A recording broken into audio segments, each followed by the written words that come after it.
please do. So good evening, everyone. It is so good to see you, and thank you for giving us some of your time on a Wednesday evening.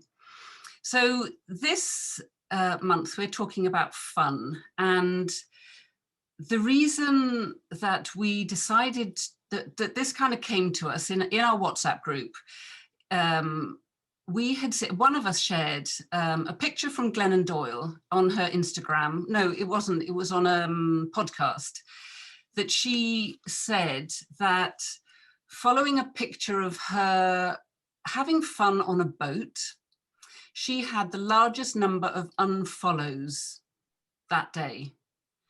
And we kind of got talking about that, and why was that? And that seemed kind of ridiculous to us. And then for her, the whole conversation about her having fun and what that meant. And I know we're going to dig in a bit later on into this whole idea of the difficulty that some of us think of, or the judgments that we feel about having fun, that we shouldn't, or we're too busy, or whatever it is.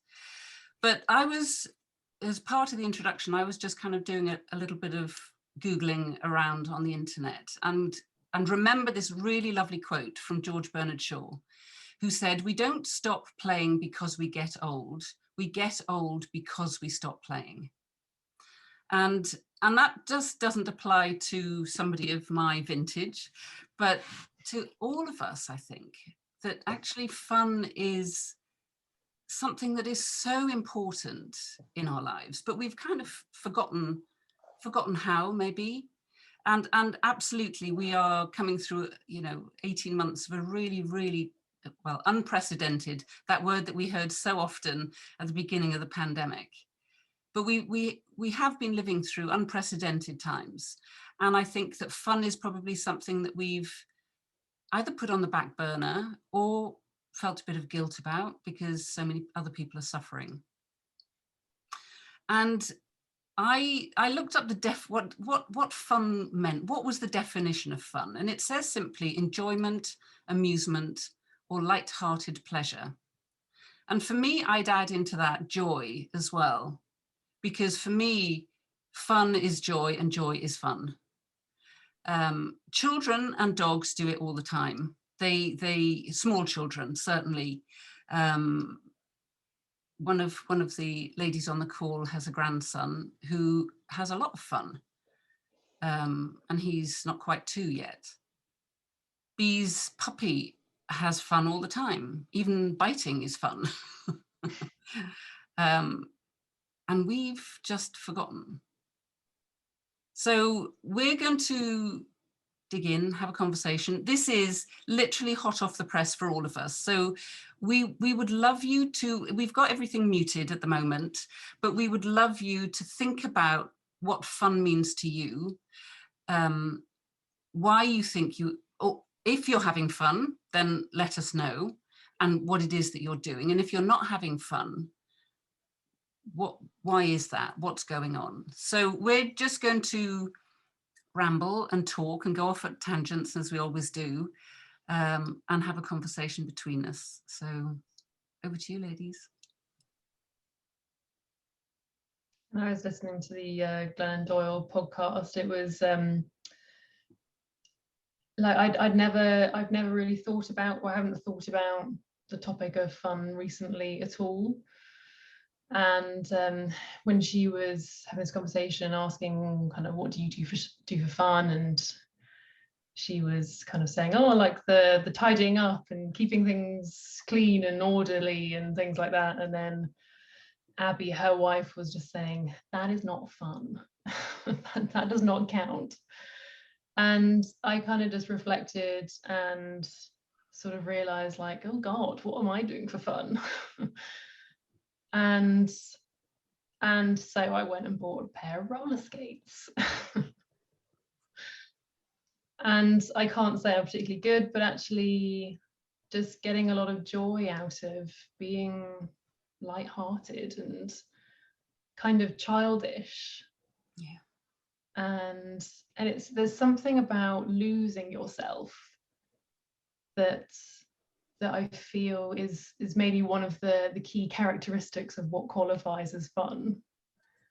it's I mean, we talked about, we were having a chat about this the other day, and we were talking about like fun for the sake of fun, not finding fun in the everyday mundane tasks that we have to do, like, I don't know, playing some music while you're having to do the dishes or things like that. This is taking time for yourself, and it might be with other people, but taking time for yourself to lose yourself in whatever that might be. And on the podcast for Glennon, one of the things that she eventually said that she got fun from was reading. And that's not necessarily what I would consider fun. I love reading, but I wouldn't say I lose myself totally. I get quite distracted quite easily. But yeah, my starting point has been to reintroduce fun, has been being Bambi, basically, on 8 wheels. And it's really terrifying. Like when you're an adult, like you're so much further off the ground, and it's really scary to do that, but also totally joyful. Like I was skating when I was down in Wales recently along the seafront, and had kind of old guys walk past me saying, you know, you're not meant to hold on to the railings, and is it your first day? And things like that. And I could take that and think, oh God, I'm so embarrassed, I'm so bad at this. But actually that was joyful. That was part of the fun, making a fool of myself, embarrassing myself. At first, when we got down there was quite a lot of people sitting along the grassy bank right next to the seafront, and the idea of having quite an audience while I put my skates on for the first time was a little bit terrifying. But actually, there's something about giving ourselves permission to lose ourselves, and in doing so kind of drop all of this stuff that we carry around all the time, all of the expectations, the identity, the worries, the anxiety, all of that, the I should, like the I should act like a grown-up, I should focus on more important things, I shouldn't waste time doing things that aren't productive or that are frivolous. So yeah, I mean, this is all very new, but I think just doing something that's kind of out of your comfort zone as well can be really fun. Yeah. I was talking with a client yesterday, and she was saying to me, and I was telling her about, we were doing this talk, and she was saying that she'd had an email from her colleagues at work that they were having their summer do, and it was in one of the local parks, and they were going to have a game of rounders. And her first reaction was, oh, no, I'm not doing that. And then she stopped, thankfully, as she said, she stopped herself and thought, oh, but yes, I am going to do that. And I don't care if I make a fool of myself, because everybody else is going to be in the same boat. And it's so interesting, that kind of the seriousness of adulting kind of kicks in, doesn't it? That we've, oh no, that's too frivolous. No, I can't, I haven't, you know, whether I haven't got time or whatever story we make up about it, it's actually that I love the things that you said there, Bea. It's the being comfortable with actually maybe making a fool of ourselves, being a beginner again, I think, as well, sometimes with having fun, finding something new, a new hobby, rather than same old. Yeah. I mean, this topic has just got me scratching my head, quite honestly, because I don't think I was really asking myself at all, like, you know, how, if I was prioritizing any kind of play or fun. And I'm still not sure I know the answer. Like, I like dog walks and I go for a walk for a dog, but there's this sense that it's something that needs to be done. And yes, I'm enjoying it, but like, I'm not sure it quite fits the fun play category, purely for my entertainment.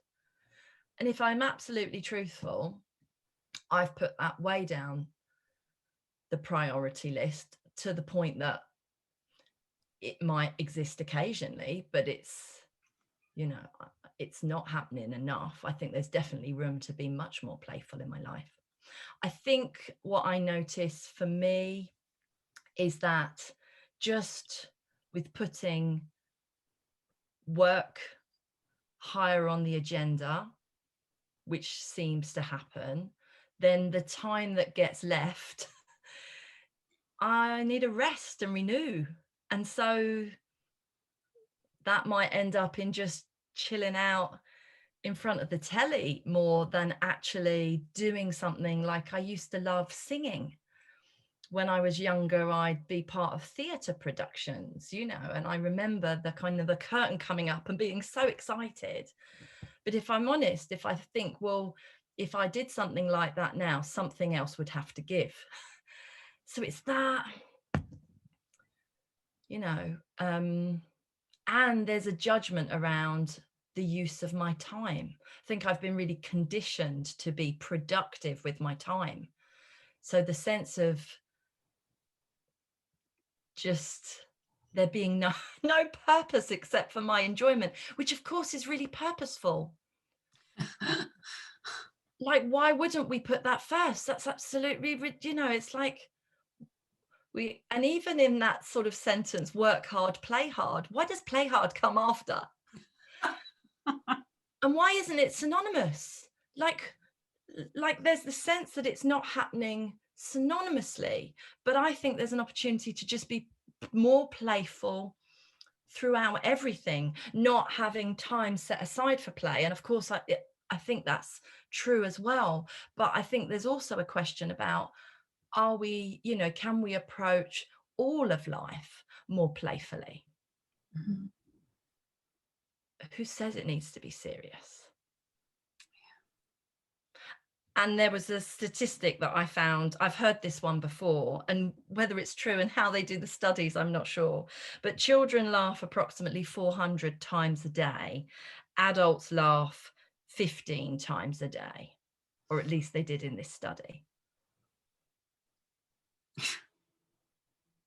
So, like, I think there's, you know, we think we need to be more serious, and so we are. I'm not sure whether there's any truth in it. In fact, I'm sure there's not, because when you consider the health benefits, the stress relief, the improved immunity, the joy, like, what are we here for anyway? It's so honest, Natalie, and you know, I just hadn't, I think I put that further down the priority list, I think is what you said. And I agree, hear that, understand that, but also I think it didn't even occur to me that this could be on the list. It's not even, I put it lower down, I can have fun later, or I can play later. It's just not one of the categories that goes onto the list. and so I laugh and have fun in different pockets of my life and with my kids, and the ladies will know I'm usually, there'll be a joke going on in the chat somewhere, or there'll be sometimes humorous. I mean, I flatter myself, sometimes just comment that I'm trying to be funny with them, and sometimes lands, sometimes doesn't, but there'll be a bit of humor dotted about somewhere. But I hadn't thought of it at all until Bea mentioned that she couldn't really think about what fun meant to her, because I came away from the chat just going, oh gosh, yeah, I don't actually know what I do for fun. And then your example tonight, Bea, of, you know, it's not the same as putting music on when you're tidying the house. And I wrote down on my list things I've been doing for fun, or that I can even think I've been doing for fun. Tidying my desk, bear with me, it gets better. Cleaning my house with music on, thank you, B. That for me feels like a real treat. That's like party time and productive. So I'm being useful woman adulting, and I think there's a bit of a party going on. When the house is empty, and this surprised me, when the house is empty, I will sometimes sing out loud alone. And then very recently, and I shared this with the ladies since we started sharing what we're doing for fun, because I realized I probably wasn't having enough. I actually did alone dance in my house to a song, can't remember what song, but then thought, well, that was actually really fun and nobody knows that's just happened. So fun is happening, and every time it's happening, I'm like, oh, that's a surprise to me. I didn't see it coming. And then I have a little dance and then I go, what am I doing? Is this appropriate? So there's this kind of self-judgment, but also just exploration, which I'm finding fascinating. And then, you know, to what we're all saying is, I just hadn't thought about fun as an option, and certainly not as a regular thing that I'm now so conscious of. You know, how much play did I get today? How much play did I get this week? How much creativity have I enjoyed? It's now that I'm aware of it, I see it lacking in many places, and simply being aware of it means I'm going to look for it more, but it's not easy. And, you know, to hear B saying she bought rollerblades, I'm like, whoa, I'm a few pegs down the ladder behind her going, I might just dance occasionally alone. But I think there's huge potential for us all to find the stuff that makes sense for us. And, you know, when you do find the thing that makes you laugh out loud, I'm really searching for it. And when I find it, latching onto it and remembering what conditions made that so that I can have more fun on a more regular basis. But yeah, it's a challenge. I'm finding it challenging. What would you like to, you know, without any thought of, yeah, but I can't, what would you like to put on a list of fun? What would you like to do for fun? All of, you know, the three of you. I would put singing and dancing. Yeah. Not necessarily at the same time. That feels like I'm just in all areas of my life some massive multitasker. I would just like to join a choir or learn a dance. Like, I'm not some kind of big performing lady, but yeah, those two things I'd love to do more of, if it's just for me. Just while I remember, I'm going to have to find it on Instagram, but if you are on Instagram and want to dance, I've just started following this group. They are called Bob's Dance Shop. So write that down, Bob's Dance Shop. And they do these, they do like, you know, the flash mob singing things that people do. They do it with dance, and they're in LA or somewhere on the West Coast, and they've just started doing it again. And oh my God, the joy, just to look at their Instagram feed is, and then they teach you these simple dance moves. So, and then they've got people having videoed themselves doing it. So their stories are full of all these people all over the world doing this dance. It's amazing. I think we might need to get together the Create a 4 Women 4 Decades dance troupe. It's a shame everyone on this call automatically becomes a member. Just someone. I this is about 12 years ago, went to Cuba on a 2-week holiday to learn to salsa. It was amazing. It was after I got sort of divorced and between relationships. So now I'm married again, and I still know that I'd love to do salsa, but I haven't gone back to kind of classes. I know that, well, I guess I have some thinking around what a salsa class might be like in the UK, because I've done 1 or 2 in the past and it wasn't great. But yeah, so I'd really love to do salsa again. Like, so that's something I probably should be checking out. And when Rachel was talking about singing, something I noticed the other day is that a song came on the radio and I was on my own in the car, and I cranked the volume up. I was singing along, being stupid. And then I pulled up on the drive. I carried on listening to the song a bit, and then I kind of switched the engine off and thought, oh, I carry on inside. But then home was very normal, and I just was boring again.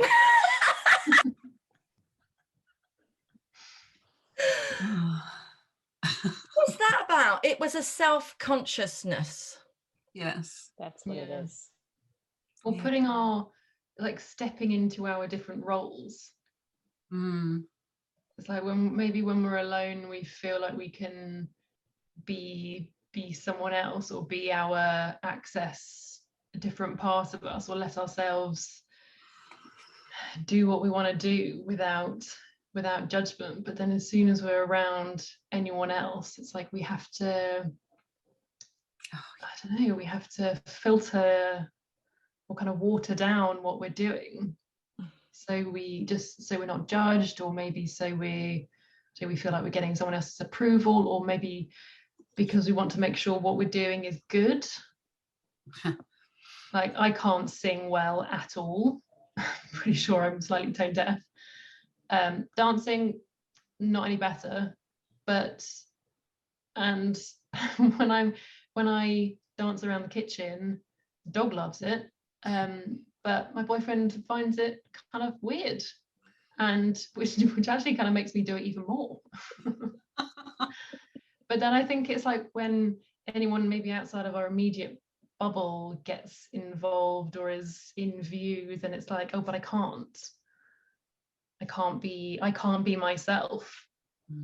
But when I was thinking about this earlier, I suddenly kind of scribbled down a few things, and what came to mind was fun is a gateway to accessing our inner child and accessing the suppressed, or the freedom and the carefreeness that we have suppressed. Something magical happens when we access that part. We come alive, we drop into the present, we shed the layers of stories, identity, and beliefs that keep us in our straitjackets. And I kind of feel like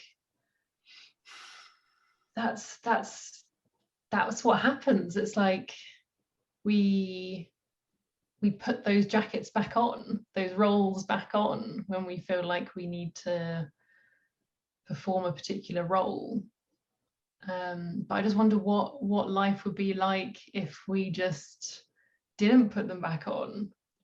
If we, like you were saying, Natalie, like embed this into our daily lives. It's like when we talked about self-care and rest, and how rather than that being something that we schedule and find 5-10 minutes for to kind of squeeze in here and there, why not embed that into our everyday lives? And so why not do the same with this, that it's not this kind of frivolous add-on that we do if we've got a spare 10 minutes by ourselves in the car. Like, what does that look like if it's baked in, as it were? I think for me there would be this kind of lightness, and I'm not saying that it's realistic to expect that to us to be like that 100% of the time, but I feel like we do. I've certainly have a tendency to take everything in life really seriously, particularly kind of more so in the past, but sometimes now. So I just wonder, like, how can we do it so it's not just kind of wedging it in where we can, or how can we access, even if it's not buying a pair of roller skates and doing that, how can we access that kind of inner child, that part of us more, and what difference would that make? You know what I was just thinking was that doctors are now prescribing, and I read an article ages ago, and I think it was started in Scotland. So doctors are prescribing for those people that are feeling depressed or down is the outdoors. And I wonder whether there's something in that as well. There's almost, what if there was a, prescribing fun or bringing joy into your life? Because we know, one of the benefits of fun, and there's been, imagine that job, researching fun, is that it reduces stress. So if it reduces stress, well, we know what happens when we're not stressed. We're more creative, we're better able to deal in relationships, our hormones are balanced. So surely fun or enjoyment or whatever it is in life as Bee's been saying, what if we prioritized that? What if we made sure that we were doing something? You know, before we opened up the doors to the call, we were talking about it, and I was talking about having fun every single day, and Rachel went, "What, every day?" And it's like, well, why not? Why not? You need to get more than 15 laughs a day. But it's not just about laughter, is it? Because, you know, fun can be, yeah, it doesn't have to be being a stand-up comic. It's what brings you enjoyment. What do you, as Bea said earlier, what do you lose yourself in? And for me, that might be reading, or being outside watching, I don't know, but going down to the beach. But I've just, in the last 10 days or so, I think, just started learning Italian. And that, I'm having the best fun. And because I live alone, I'm able to practice my Italiano out loud with nobody else listening. And that's great. And actually being quite childlike in it. So and it's a very interactive app. So, you know, there's a, you know, fanfare when you get things right. And it's just, and I love that. I love that. It's kind of, yeah, just bringing you into the present, but also into this state of playfulness. And I'm hugely competitive, so it seems. I didn't realize that. I'm moving up the leaderboard. You're getting all them dopamine hits by the algorithm. Yeah, exactly. I think there was something else you said. Sorry, Rebecca. I'm just, before you say, well, I'm just going to open the chat so that everyone can, and we would really, really love you to comment. So fire away. Sorry, Rachel. No, I was just, I think you raised this at the beginning, Rebecca, and it's almost what you're saying now. I'm thinking perhaps fun is more of a human need than I realized, because I know lots of us have really full-on care responsibilities, regardless of whether it's children. Like, we have extended families, people that we help and support. And so one of the things I was thinking about was, it's difficult for me to have fun if I know that you are really suffering and struggling. And so I would feel bad talking about things that I'm trying to do to have fun. I also think, you know, that feels privileged to go, well, look at, you know, this woman who's able to think about even having fun when I've got all of it. So there's that element going on as well. And I'm just thinking, I've experienced many times with a lot of my people and myself in those depths of this is really challenging circumstances, or, you know, if you're dealing with health issues, and in those moments, something will happen somewhere where there's laughter exchanged, and either myself or the person I'm with or the people I'm with will go from, you know, depths of awfulness to belly laughter, which I turn into then for me as a cry laugh, where I'm kind of hysterically crying, where it's like that really ugly, like beautiful but ugly crying where you just lose your mind, into crying because, you know, it's such a relief to have had this lovely laughter. And I wonder, in those moments where you're coming through some kind of playful laugh, even in the middle of something really quite difficult, that's really soothing and healing for people. And so I think everywhere I look, when I think about this subject, and this again is fresh for me too, I didn't realize I wasn't really thinking about it at all, fun is really necessary, because it's that human connection, and I think we need that as always, but now more than ever. Yeah. Love the question from Jessica, throwing a question in: what holds you back from joining a choir or a dance class? Great challenge, ladies. So for the salsa class currently, so I think that's an evening out, so it's just juggling commitments.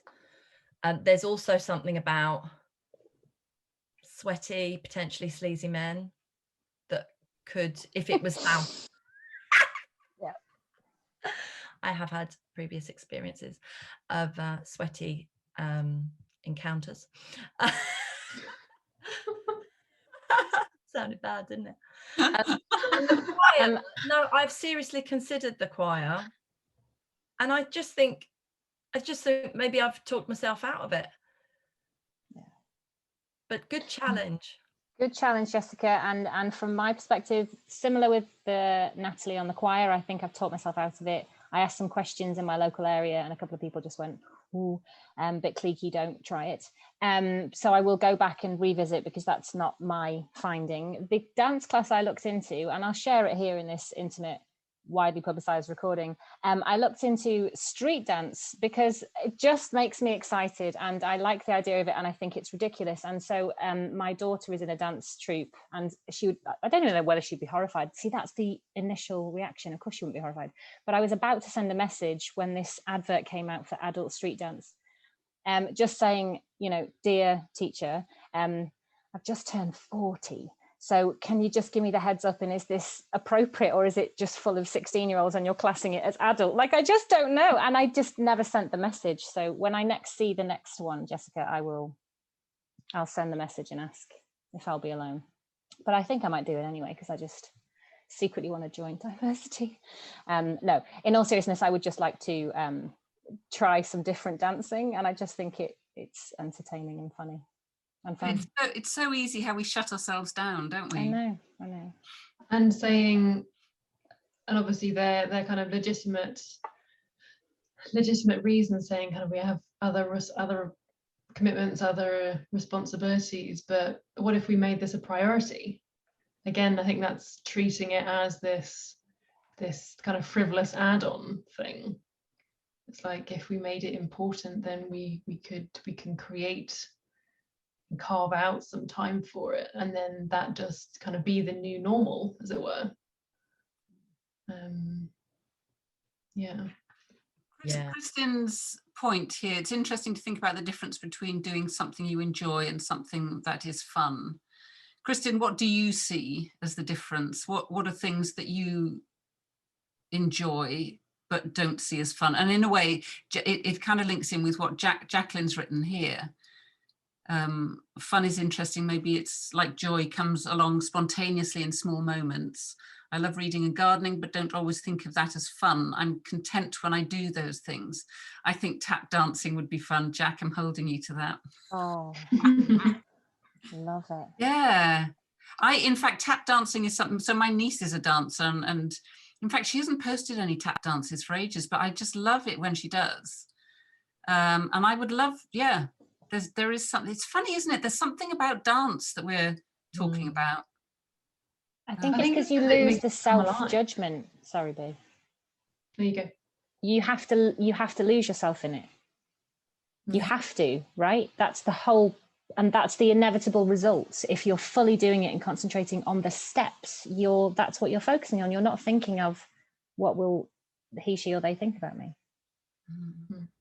Yeah, and I was going to say that feeling of coming alive, like when you're moving your body, and yeah, I don't know.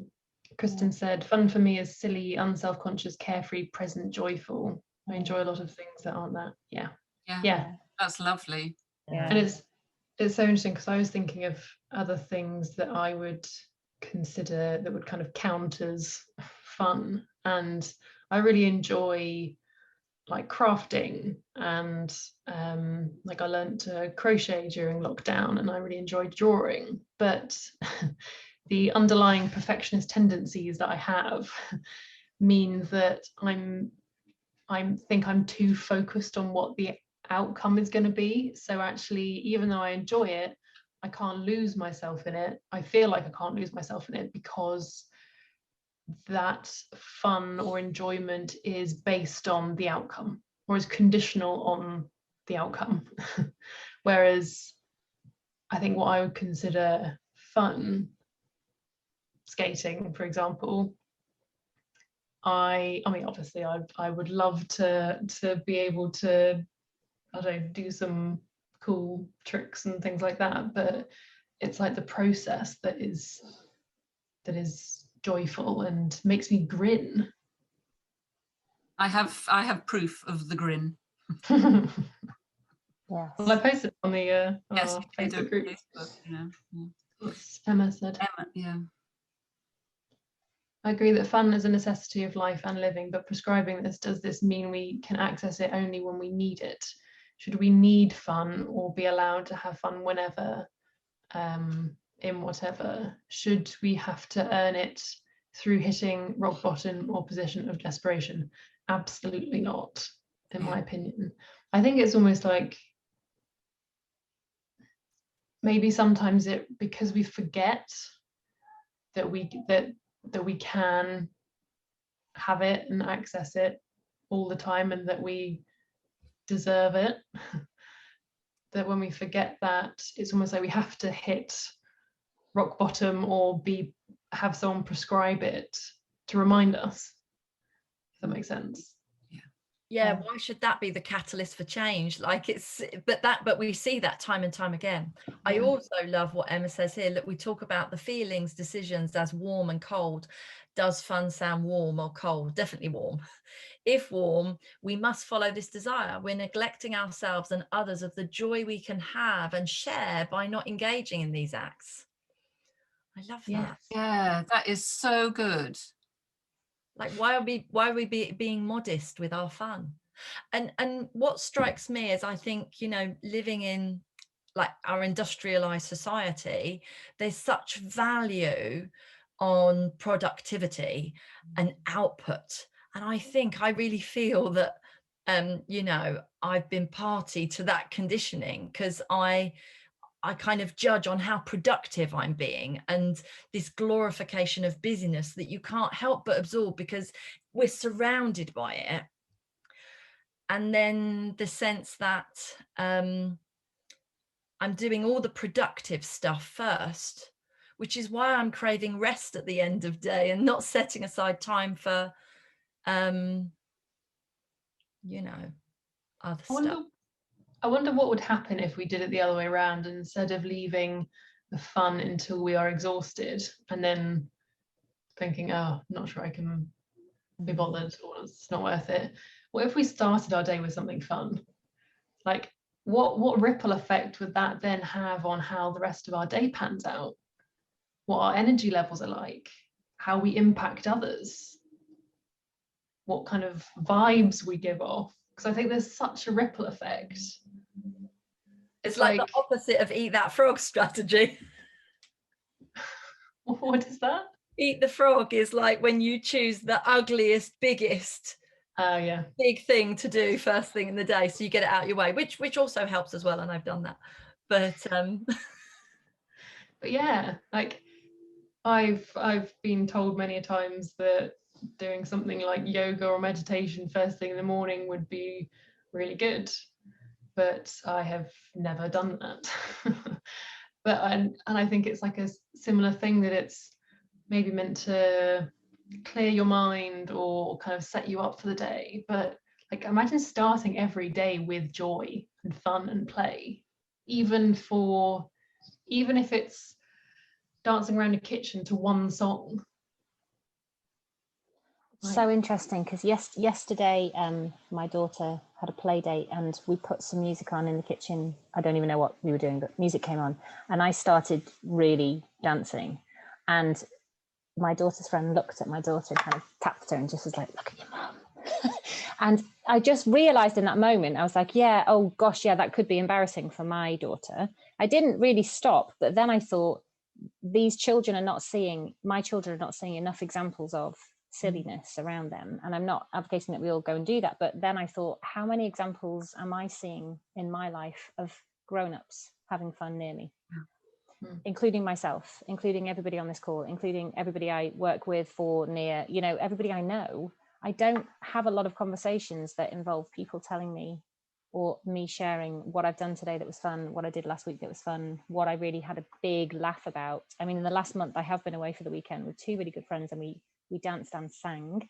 I met with the four ladies here very recently. We met up, and that was really, really beautiful, emotional, funny, fun, and wonderful.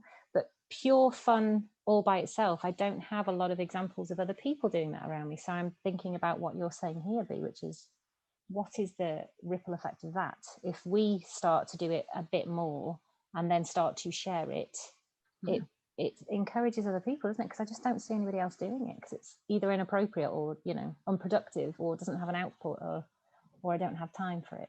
But actually it could be really exciting if we all did more of it.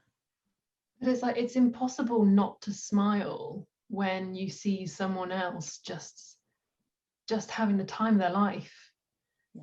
Or someone else in hysterics laughing. Cue Or Natalie's doing something laugh. silly. Say again? I said Cue cue Natalie. Natalie's laugh, which we want to can.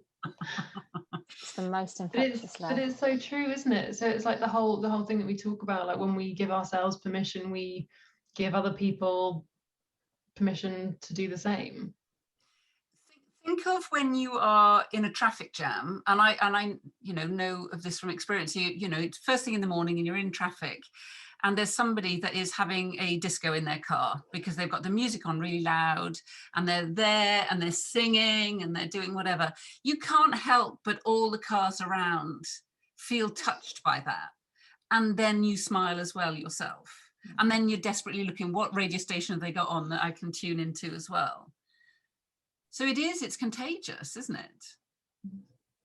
You know, Jack says something here, Jacqueline says something here, which is, I remember a time when my daughter had a dinner at mine. Everyone pitched in, food was very random, and I had such fun because everyone chatted, but not about their mortgages, work, responsibilities, school fees, etc. Can't remember what we did talk about, but it was fun and I did laugh. Yeah. There's the light-hearted, frivolous, but kind of really important stuff. You know, and maybe that's, so there was something I saw on Instagram just before the call, which I sent to the group, and it says that adulthood is saying, but after this week things will slow down a bit, over and over until you die. And it's like, no, please, no.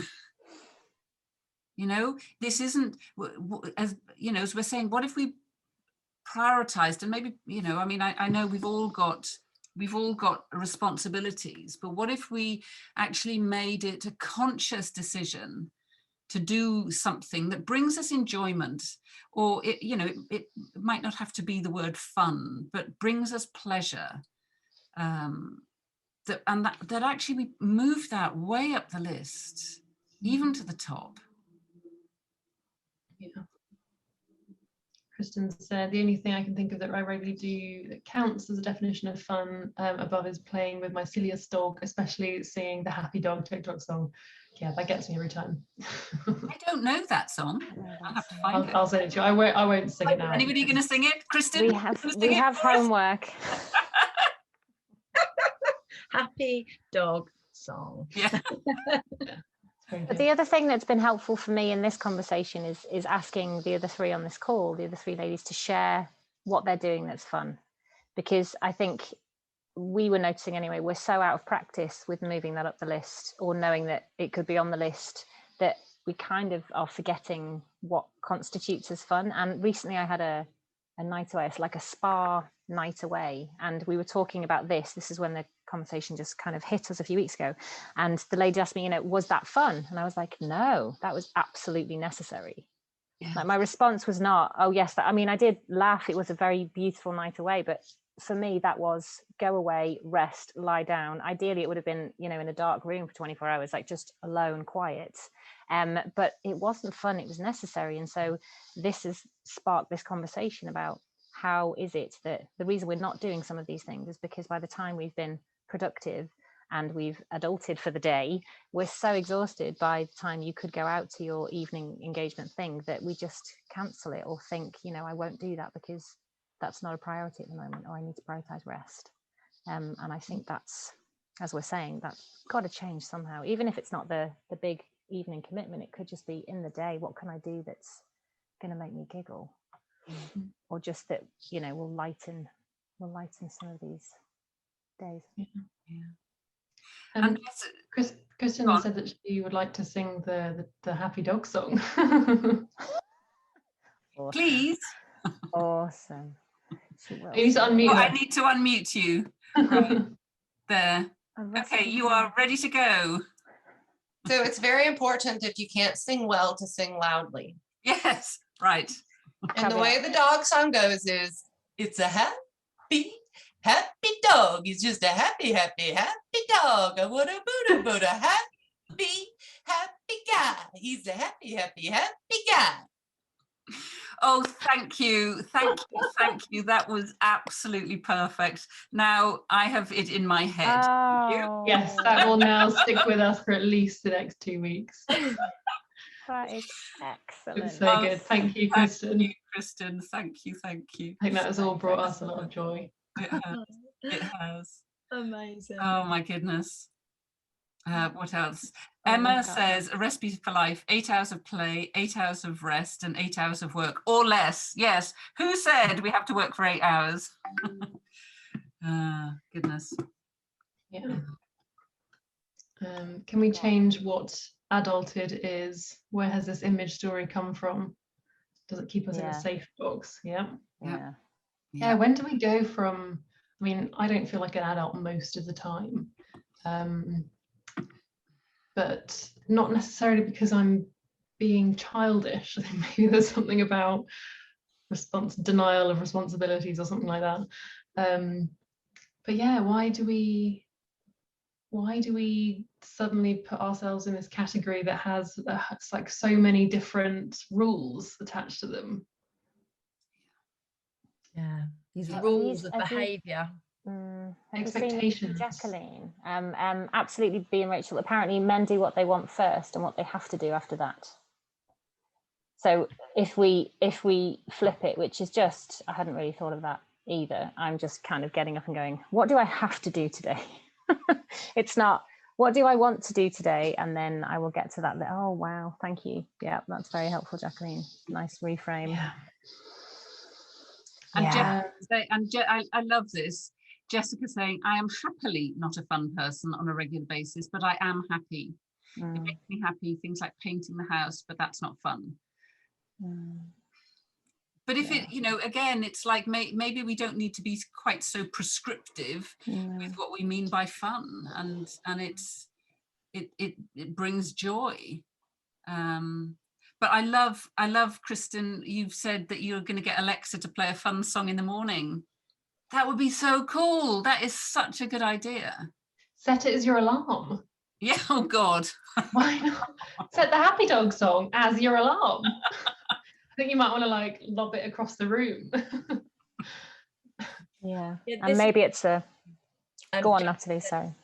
maybe it's a physical thing. We need to get out of our heads into our bodies, and then it will be easier to have fun or be funny or feel funny. And I think there's something in that. It's maybe like what we're saying about the dance, or it's that somehow embodied, less head, which is this busyness narrative, judgment aside. And I think there's something about the word fun, because just language can sometimes cause a problem, can't it? Sort of like fun and play and joy. And yeah, I suppose in it's for pleasure, like, I guess it brings joy. But I also think, well, does fun have to mean then I'm laughing? I've kind of read all things into what that means. And I don't know how many of us have sat in events where somebody facilitating or speaking it or launching it has said, don't worry, this is just a little icebreaker, it's going to be fun. And you go, oh no, please go on, like don't.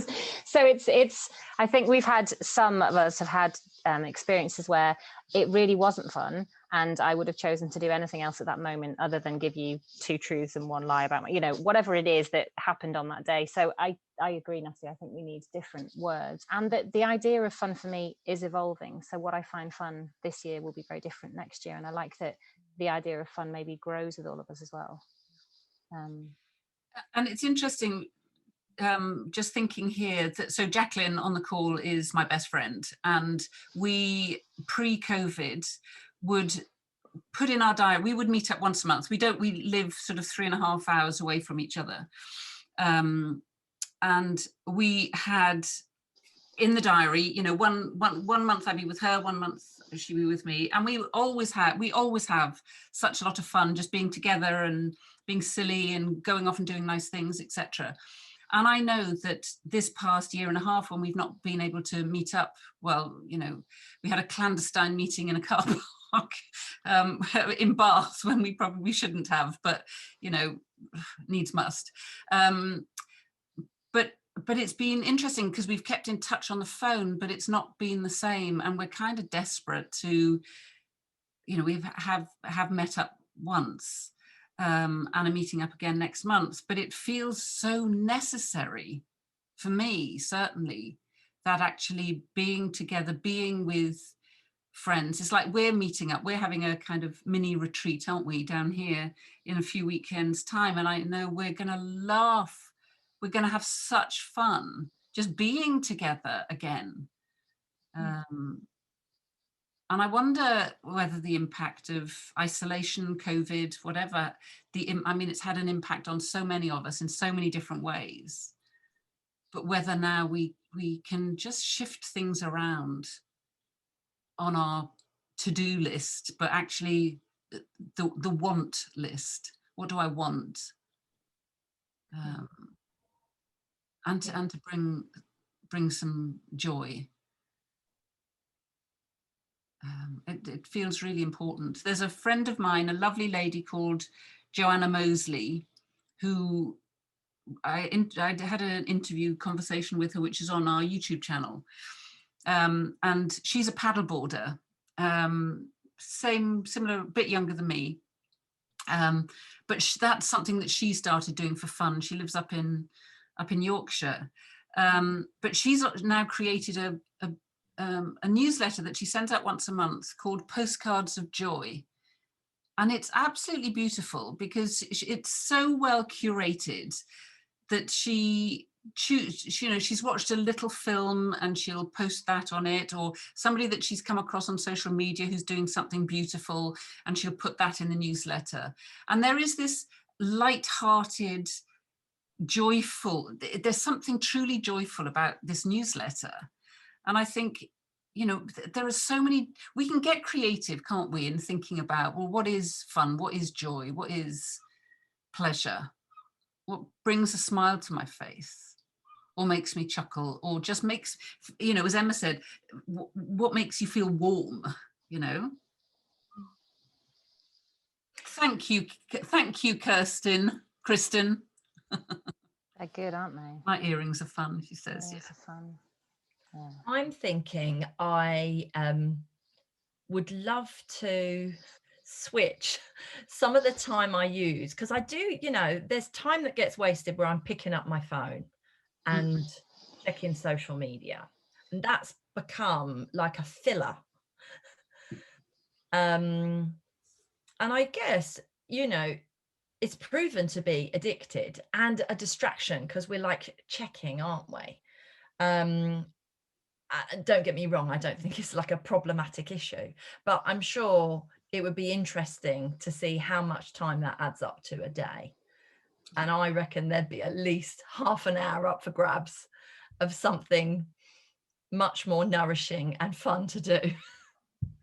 Yeah, you're right. That's because joy versus happy versus fun versus laughter, gosh, it's confusing. Yeah, it's so interesting because I think we get so caught up in language and words and trying to pigeonhole things and to try and communicate them and to try and understand them, to make sure we're doing the right thing, we're not doing the wrong thing, and I don't really think the words even matter. It's just, what feeling do we get from what we're doing? Does it bring a kind of lightness? Does it put a smile on your face? Does it feel warm? Do you want to do it? Do you lose yourself? And whether we class it as fun or enjoyment or happiness or whatever, I think it's kind of irrelevant. I think we can, when we get caught up in that, it's like we're getting kind of further away from what's actually important. But I think for for me anyway, it's just, yeah, it's just following that feeling, prioritizing. I think it's an act of self-love as well. It's putting our joy or happiness or whatever word we want to use higher up the list. Whether it's our number one priority and it's the first thing we do every single day is up to you. But I think it's just allowing, like giving ourselves permission to allow joy, to bring joy, to invite a lightness in that I think a lot of us haven't had for the last however many months it's been now, year and a half. So I think that for me is kind of the key takeaway almost from this evening, that it doesn't have to be this frivolous add-on, something that we feel like we have to earn or something we have to make excuses for, that actually bringing joy, allowing joy, happiness, fun, laughter, that's important. Yeah. That's really important. And thinking about like when we're in our 80s, 90s, however long we live till, and we look back on our lives, what do we want to look back on it and see and feel? What do we want to have experienced? Is it that we had a really, really tidy house for 99% of our lives? Or was it that we belly laughed? That time when we just lost track of time because we were having so much fun, or like whatever it might have been. And I think it's that. It's almost kind of reminding ourselves what life is about. And that's going to look different to all of us. But it's, I think, aligning ourselves, aligning our actions and our priorities with that. What do we want from life in the kind of bigger picture, rather than getting tangled up in the shoulds and the musts and the ought tos. I think maybe that's the direction that we need to follow more of the time. And why not laugh while we're doing it? So thank you so much everyone for joining, and anyone who is watching this back. And thank you everyone for all your comments and participation. It's been really, really wonderful. We haven't set a date for our next event yet, but we will look out for it and we'll be in touch. Yeah, thank you so much everyone.